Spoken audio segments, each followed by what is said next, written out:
Buenas tardes, ¿cómo les va? Bienvenidas.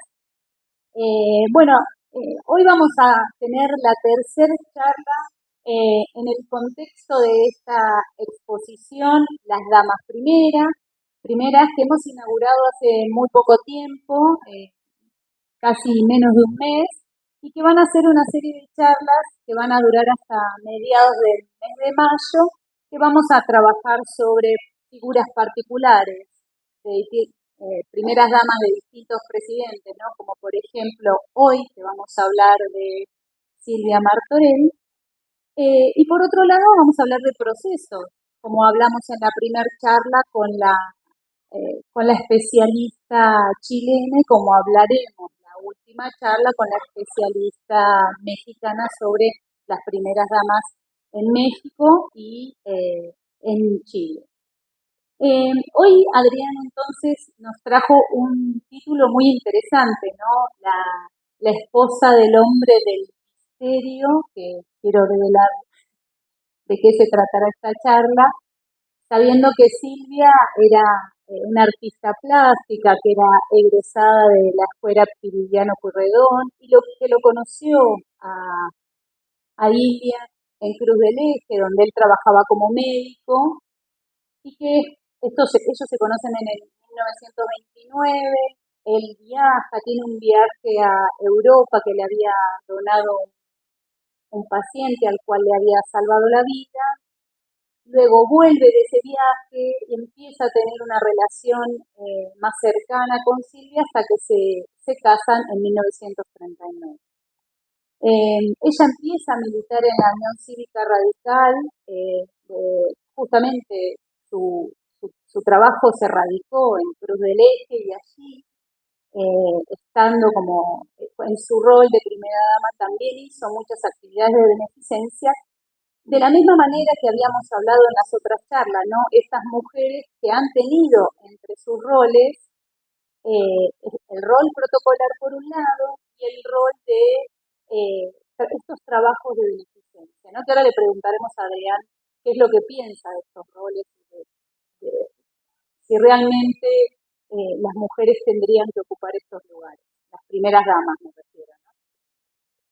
Sabemos que la prensa ha sido muy mordaz con determinados presidentes. En el caso de Ilia se lo ha llamado, debido a su lentitud en tomar decisiones, se lo llamó la tortuga, como a Irigoyen el peludo, o el chino, ¿no? Bueno, el loco, a Sarmiento, tenemos varios motes.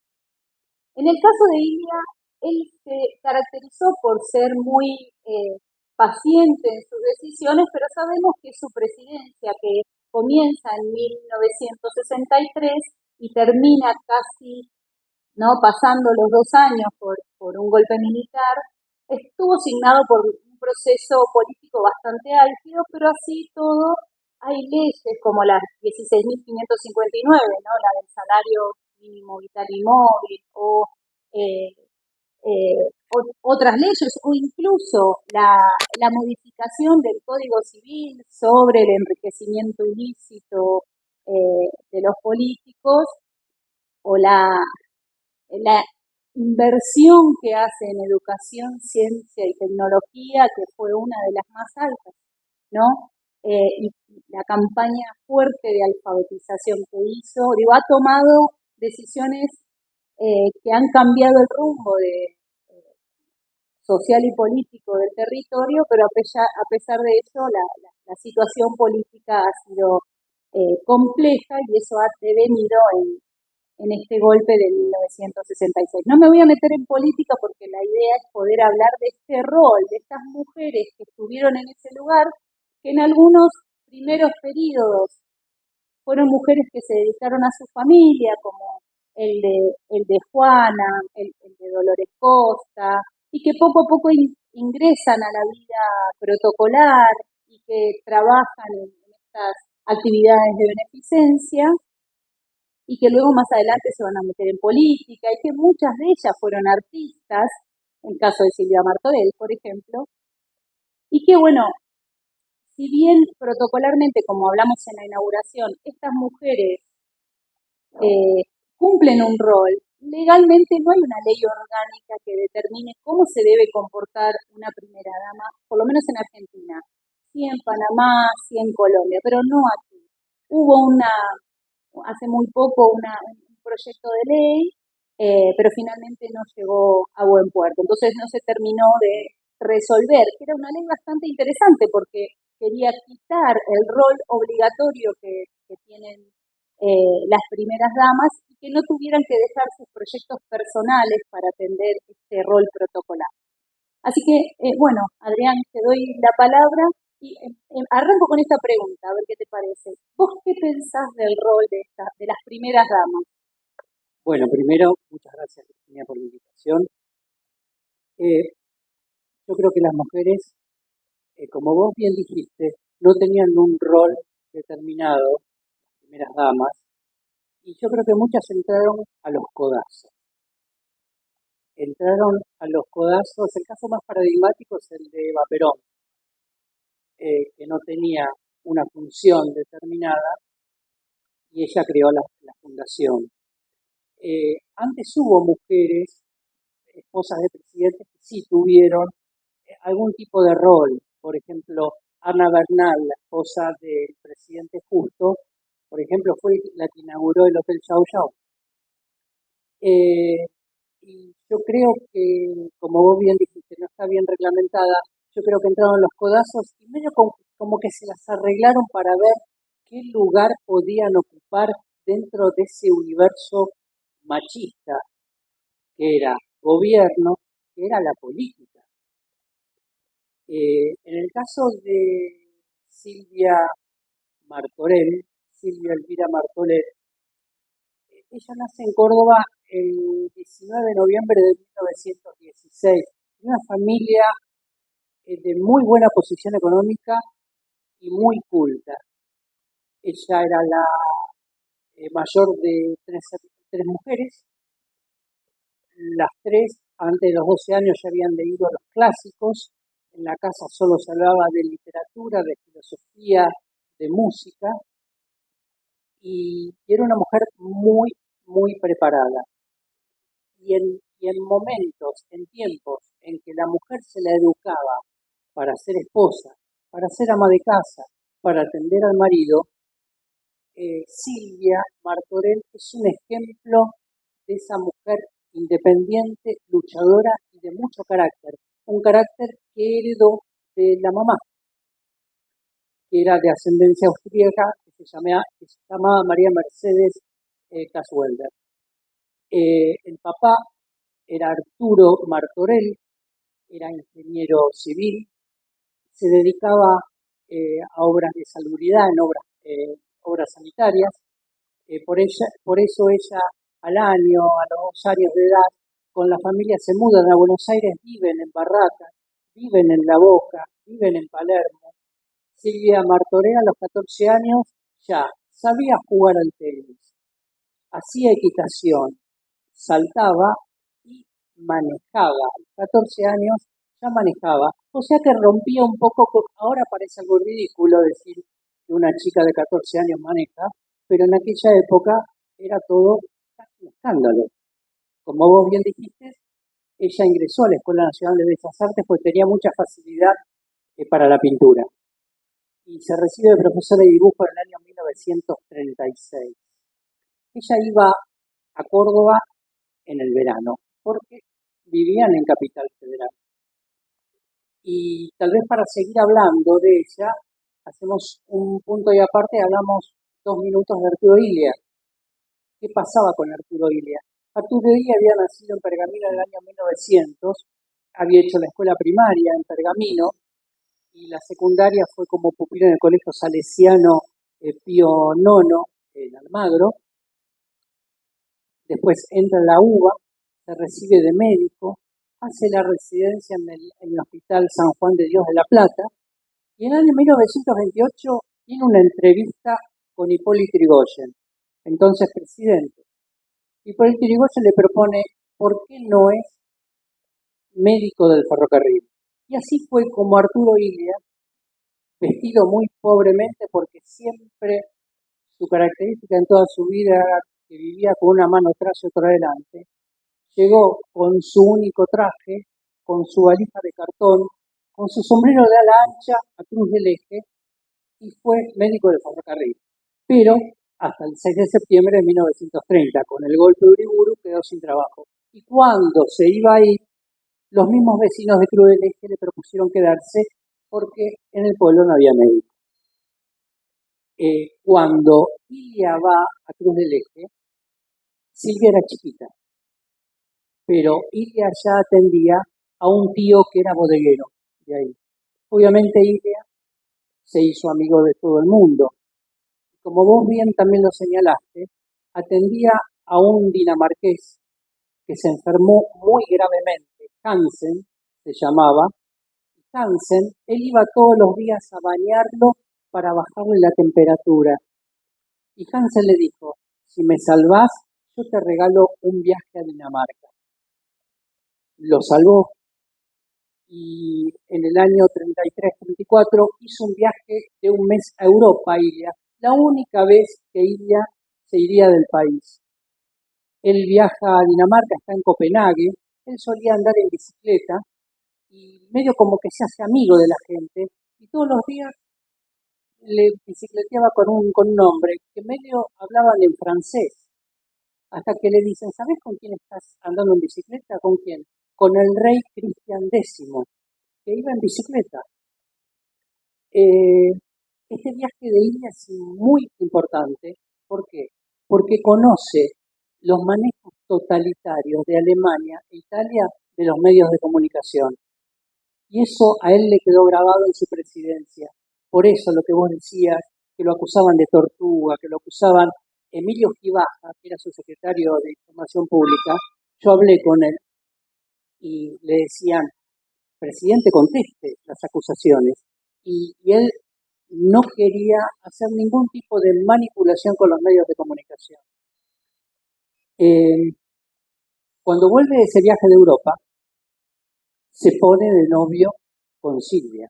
La familia no quería saber absolutamente nada porque ella vivía en pensiones, vivía solo, le gustaban los animales, en la pensión tenía un hurón, tenía gatos, perros, una víbora, era una persona muy especial, le gustaba el hinduismo, le gustaba hacer yoga, fue uno de los precursores del budismo en la Argentina. Era una persona muy, muy particular, fumadora, le gustaban las carreras de caballo, que iba con su correligionario Emil Mercader al hipódromo. Emil Mercader, un dirigente bonaerense que durante 25 años escribió para revistas de Turf con el seudónimo de Pancho Talero. Y así como se ponen de novio, a pesar de la oposición de la familia. A mediados de 1938 se casa su hermana Marta Hortensia. Marta Hortensia se casa con un oficial naval y se van a vivir a Punta Alta. Ese verano, el papá de Silvia dice, no vamos a veranear en Córdoba, vamos a visitar a Marta a Punta Alta, vamos a pasar el verano a Punta Alta. Y así como van. Ilia se le ocurre ir a Punta Alta. Esto es muy loco porque Ilia va a Punta Alta en febrero de 1939, va a verla a Silvia y le dice, nos casamos. ¿Cuándo? Mañana. Y se casaron al día siguiente en la capilla de Punta Alta. Los padres de ella pusieron el grito en el cielo, pero se casaron.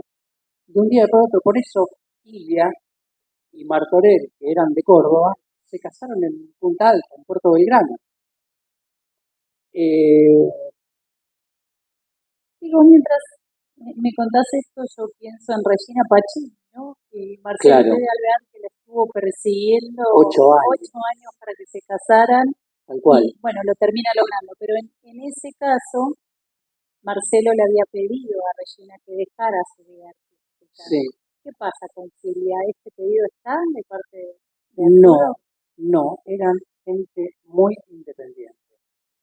Era gente muy independiente.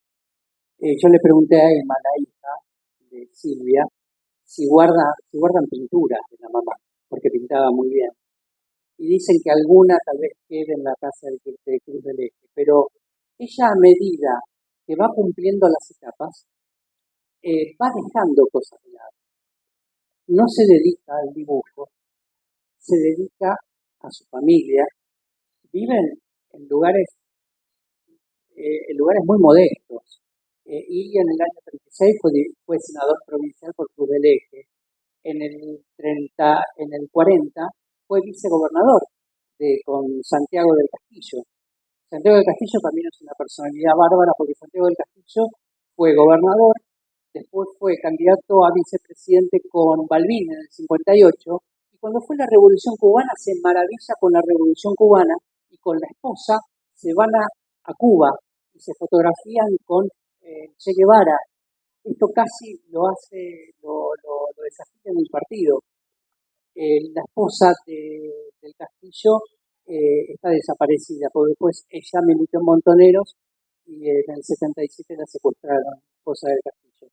Pero volviendo a Ilia, Ilia es vicegobernador y ahí ya Silvia conoce cómo es el rol de casi primera dama. Ya empieza a tomarle el gustito al tema de la primera dama, que le vendría muy bien cuando su marido sea presidente. En el 43, con el golpe del 4 de junio del 43, obviamente ella queda sin trabajo, se van a vivir a la casa de los suegros en Altagracia, que era una casa espectacular, muy grande, con un campo muy grande, con caballos, vivían muy bien.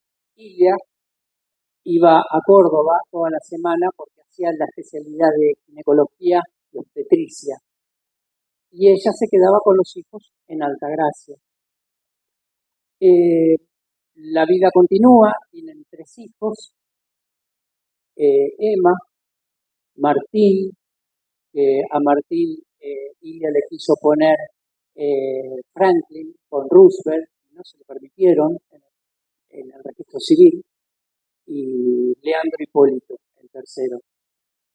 Y bueno, ellos se radican en Cruz del Eje. En 47 los propios vecinos le regalan la casa a Ilia.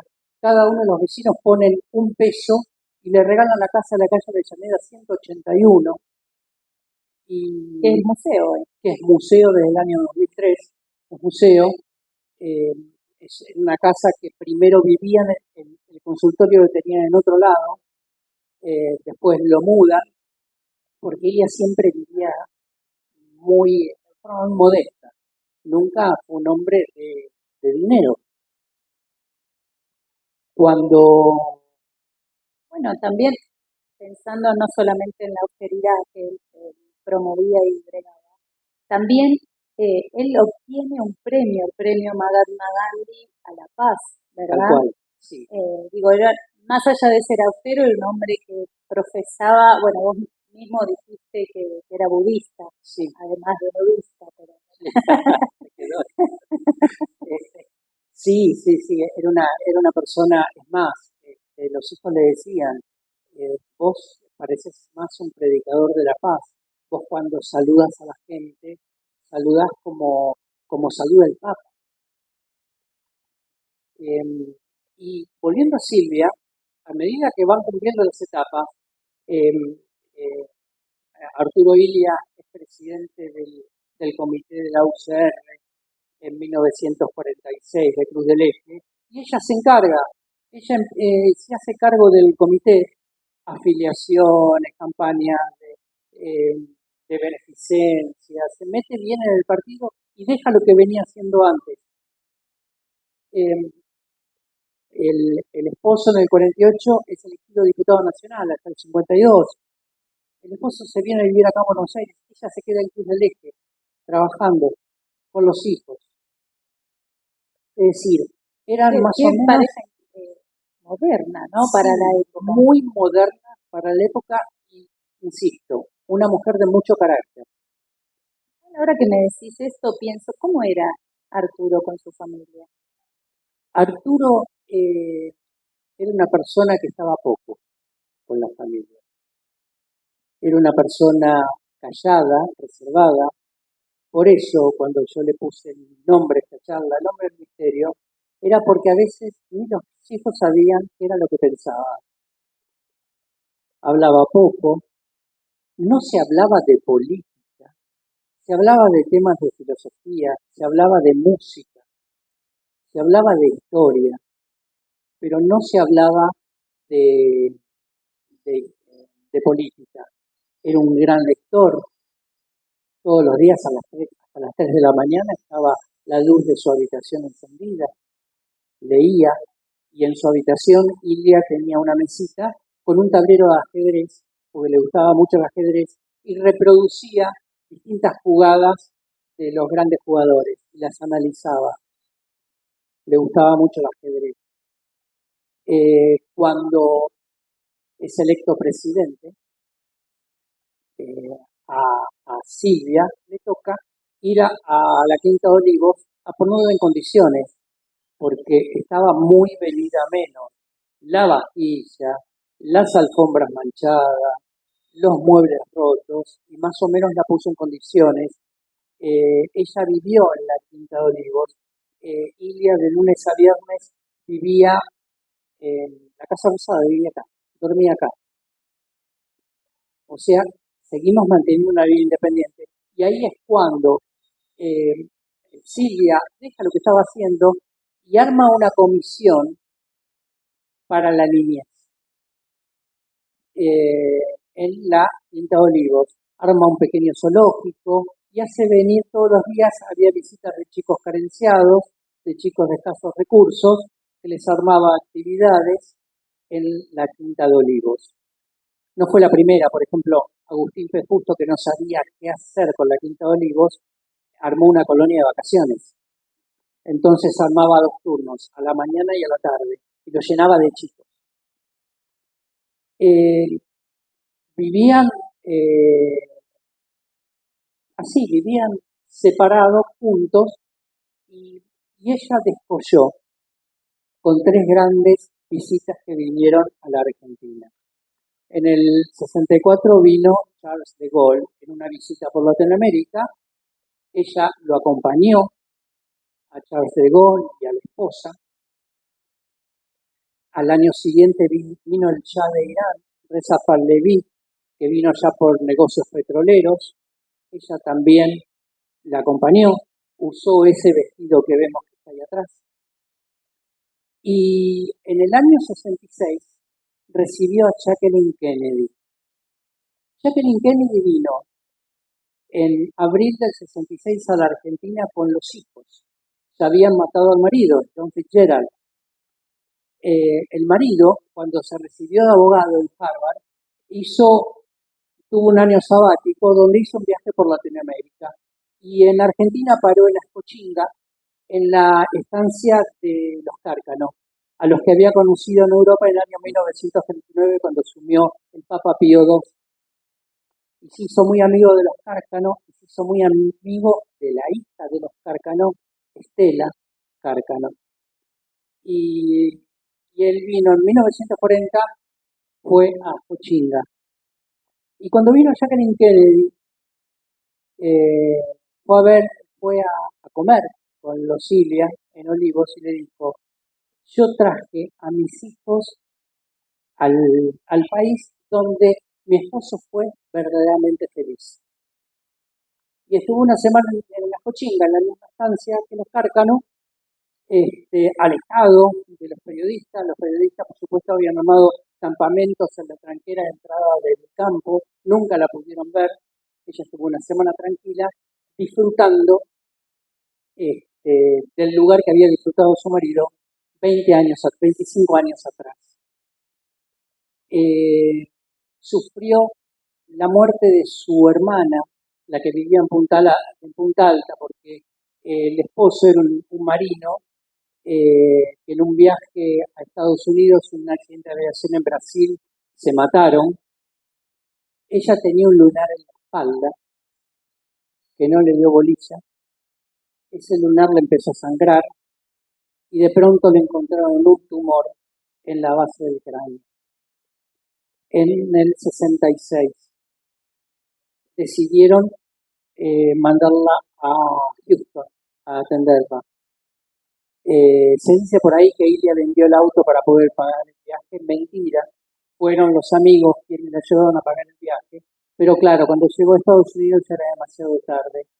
Ella vuelve en julio del 66, cuando al marido se le habían derrocado, y fallece el 6 de septiembre de 1966.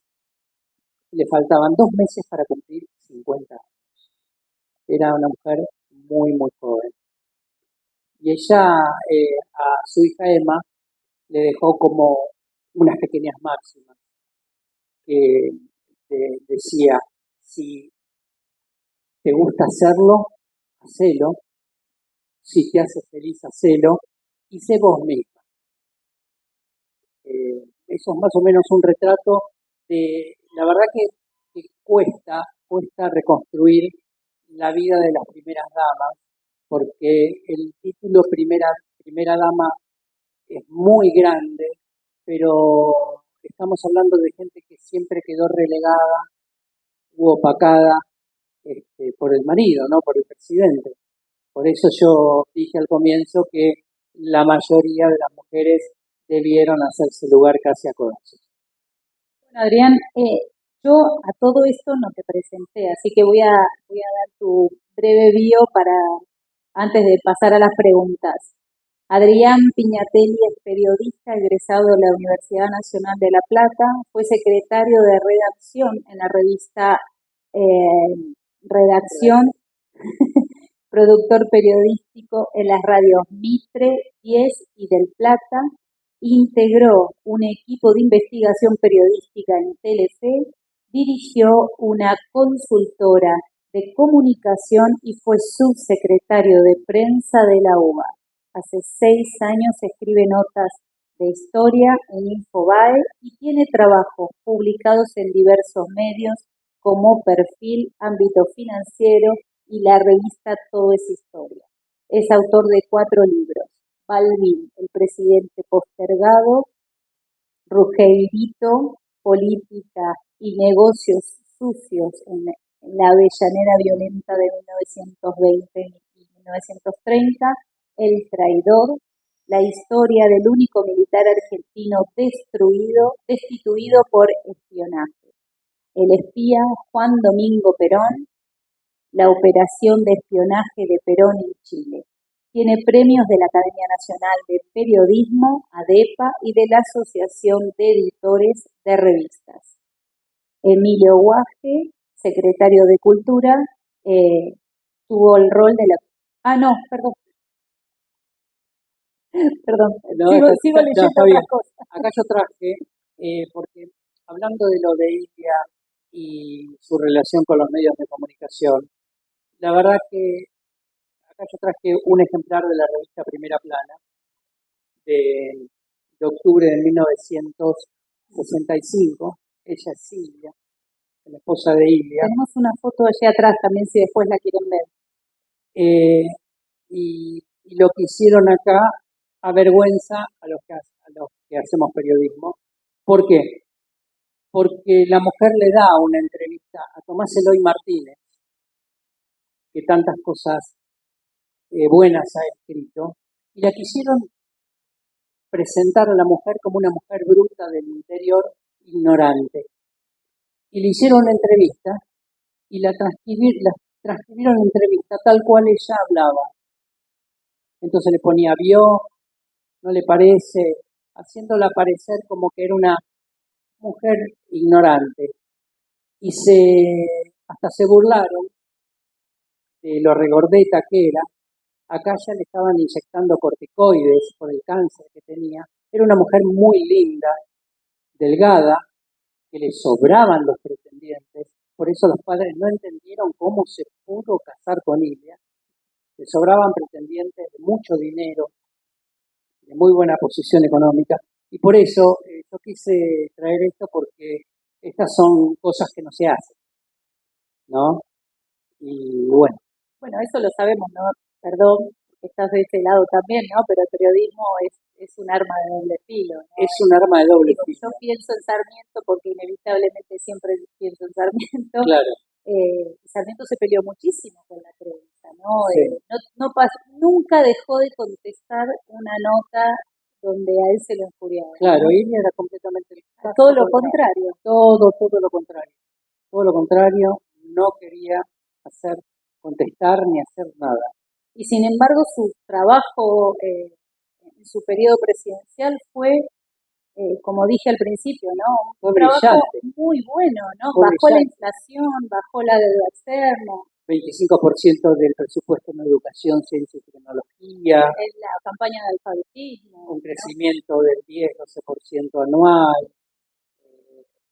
las campañas de alfabetismo, la ley de medicamentos, la ley de asociaciones profesionales, es decir, en Malvinas, la resolución 2065 que obligaba a Gran Bretaña a sentarse a discutir la soberanía en el marco de Naciones Unidas, y aún así lo derrocaron.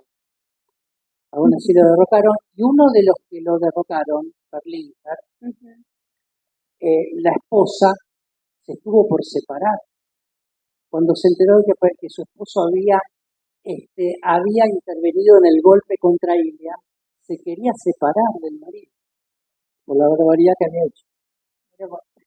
Bueno, vamos a pasar a las preguntas. ¿Alguna pregunta? Nadie se anima. ¿No?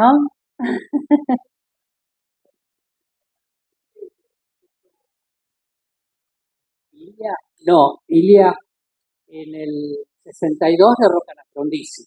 Justo ahora se compra un aniversario, 29 de marzo del 62, y después asume interinamente Guido porque querían asumir los militares, y hubo toda una jugarreta donde lo pusieron a José María Guido, que era presidente del Senado.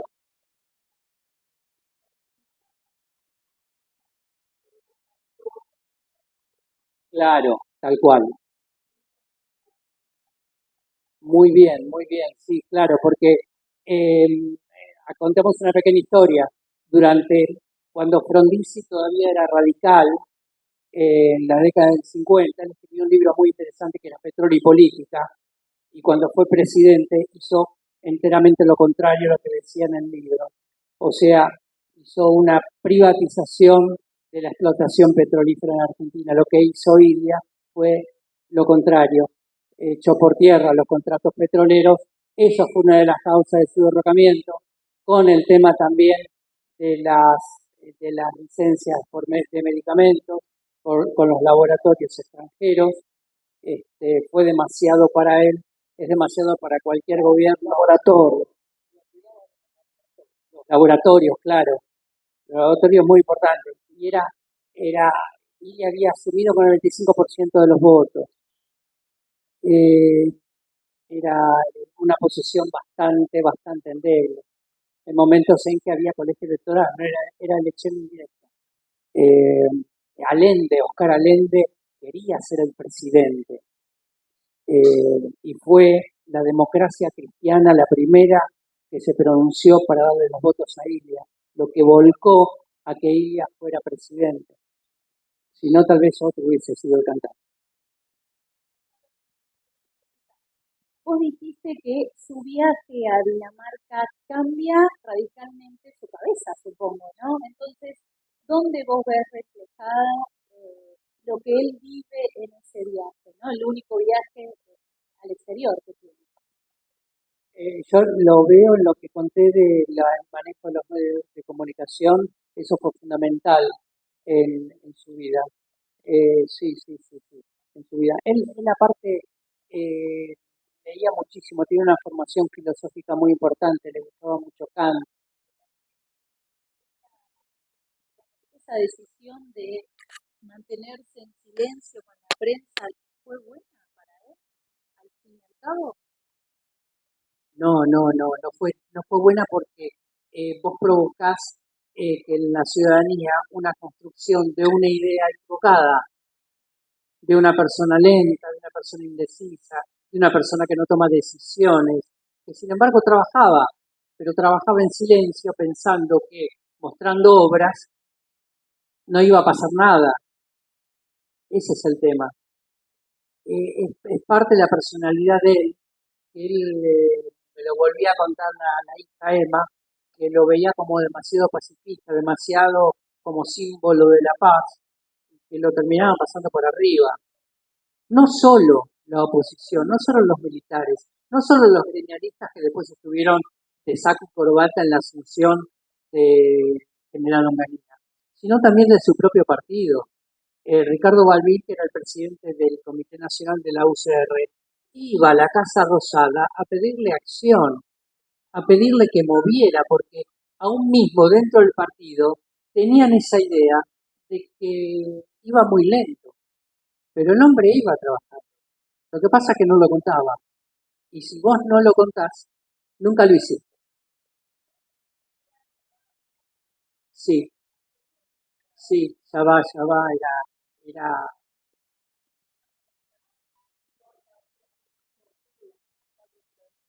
claro, claro. Pero fue uno de los últimos presidentes que se dio el lujo de sentarse acá en el banco de la Plaza de Mayo y nadie lo molestaba. Ahora cualquier presidente sale con un pelotón de custodia.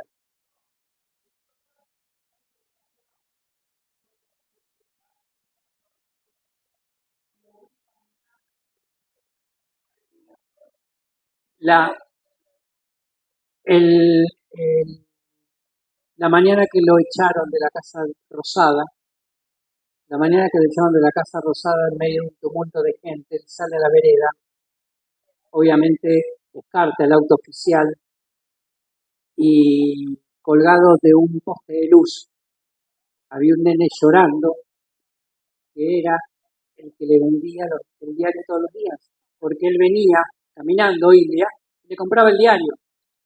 El presidente venía en el kiosco que había en Avenida de Mayo, casi llegando a Plaza de Mayo, y le compraba el diario. Bueno, es una costumbre que se perdió, ¿no? Porque Totalmente. Sarmiento viajaba en tren, no Claro. mucho, pero viajaba en tren. Y ahora, Roca venía caminando. bueno, vivía cerca, Mitre también, que Claro. vivía muy cerca. Pero sin embargo, vos pensás, ¿Quién? Hipólito Yrigoyen, Claro, también, claro. Sí, otra vez vuelvo a Dinamarca, ¿no? Porque yo creo que es un modelo muy interesante. Pero justamente vos hablabas de que él andaba en bicicleta con el rey, sí. ¿no? Digo, los políticos van a trabajar en bicicleta. Claro. Tienen no está esa distancia, ¿no? Que hemos planteado. No, es otra. Yo creo que Ilia tal vez tenía una forma de gobernar, tal vez un poco avanzada para la época, tal vez un poco avanzada de los cánones de nuestra mentalidad, porque fue brutal lo que se hizo. Cuando lo derrocaron, el mismo Perón, que estaba en Madrid, dijo, por fin echaron a este gobierno corrupto. Y es una barbaridad.